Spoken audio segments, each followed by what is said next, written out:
Terungkap, SBY dan JKS terlibat dalam perampokan Jiwasraya lewat Beni Joko Saputro. Ditulis oleh Niha Alif di siwar.com. Hai, selamat datang di channel Focus Day bersama JJ. Partai Demokrat memang dikenal sebagai partai paling solid. Kesolidan mereka bertujuan untuk menutup borok masing-masing. Masih ingat dengan slogan, katakan tidak pada korupsi? Padahal yang korupsi ya kader Demokrat sendiri.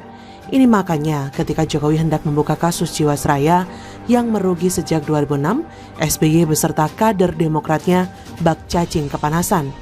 Itu semua karena ada borok mereka yang hendak dibuka. Ternyata Jiwasraya seperti skandal Bank Senturi yang hendak dibuat merugi dengan dalih investasi. Sebelumnya diberitakan dari reknews.com, dugaan mega korupsi di Jiwasraya terjadi bersamaan dengan terbitnya produk CS Saving Plan pada tahun 2013 sampai 2018 lalu. Perusahaan plat merah ini dianggap banyak melakukan investasi pada aset-aset dengan resiko tinggi untuk mengejar keuntungan tinggi, yakni penempatan saham sebanyak 22,4% senilai 5,7 triliun dari aset finansial.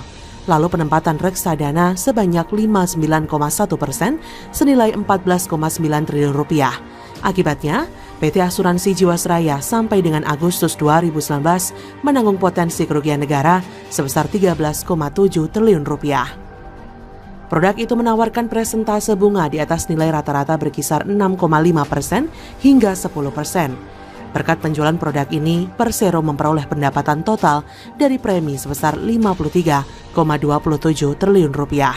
Direksi lama menempatkan dana nasabah pada saham-saham dikelola Heru Hidayat dan Beni Cokro Saputro seperti PT SMR Utama Tbk, SMRU, PT Trada Alam Minera Tbk, TRAM, PT Inti Agri Resources Tbk, IIKP, PT Hansen International Tbk, MYRX, PT Rimo International Lestari Tbk, Rimo, dan PT Capitaling Investment Tbk atau MTFN.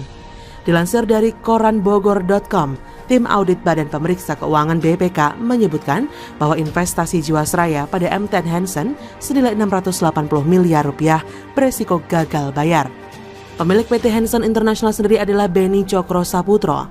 Konglomerat klan Cokro Saputro memiliki perusahaan bernama PT Power Telecom atau Powertel. Diki Cokro Saputro duduk sebagai direktur utama, sedang komisaris utamanya dipegang adik ipar SBY, Hartanto Edi Wibowo. Salah satu kader Demokrat yang juga menjadi komisaris adalah Roy Suryo. Dalam buku gurita JKS karangan George Adi Condro disebutkan PT Powertel terlibat membiayai dana kampanye SBY. Bukunya juga berusaha menjawab rahasia di balik kemenangan fantastis Demokrat.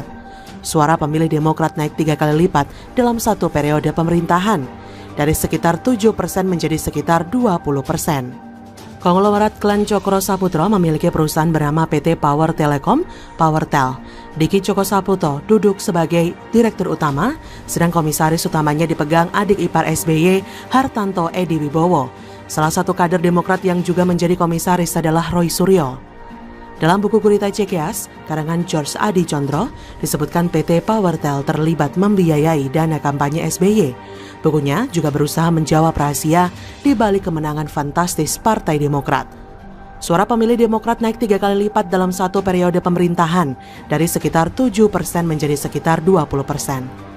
Penggalangan dana yang luar biasa, serta besarnya pembelian suara oleh para kadernya, memainkan peranan besar dalam melonjaknya angka pemilih Partai Demokrat dan calon presidennya.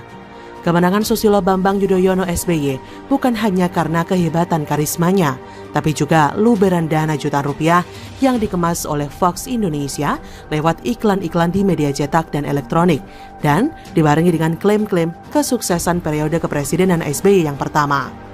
Besarnya biaya pencitraan SBY melalui media, serta meluasnya jangkauan kedermawanan yayasan-yayasan yang berafiliasi ke SBY dan Nyonya Ani Yudhoyono, membuat keluarga JKS semakin tergantung pada sejumlah pengusaha kelas kakap dari era Soeharto.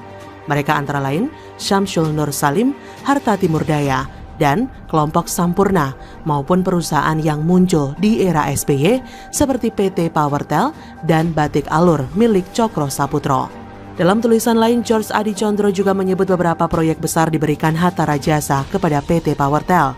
seperti metode pencucian uang, dana hibah dari luar negeri Jepang yang diberikan pada PT Powertel yang pada akhirnya digunakan untuk membiayai kampanye SBY.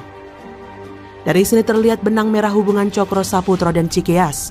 Menilik kerugian Jiwasraya menurut BPK sejak tahun 2006 di masa saat itu adalah periode pertama SBY. Sejak itu pula, laporan keuangan Jiwasraya dipalsukan dan dibuat untung padahal sebenarnya rugi. Raibnya uang Jiwasraya 600 miliar lebih ke perusahaan milik Cokro Saputro bisa diusut apakah ikut mengalir untuk dana kampanye Cikeas seperti Senturi. Kalau sampai terbukti, ini bisa menjerat SBY beserta kroninya ke penjara.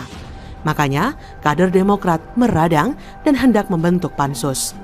Kemungkinan besar pansus yang diprakarsai Demokrat tidak akan bisa menjerat aktor utama kecuali hanya direksi Jiwasraya. Mereka tak mungkin mengusut aliran dana yang akan membahayakan sang majikan SBY. Tapi kita percaya pemerintahan Jokowi dan juga Erick Thohir akan mengusut kasus ini hingga ke akar. Kalau melawan cendana dengan mengambil yayasan Super Semar saja Jokowi berani, apalagi dengan Cikeas yang baru kemarin sore. Begitulah kura-kura. Bagaimana menurut Anda? Silakan tulis komen Anda di kolom komentar, like, subscribe, dan share di sosial media kalian. Artikel ini bisa lihat secara lebih lengkap di laman siwar.com. Terima kasih sudah menyaksikan channel Focus Day hari ini.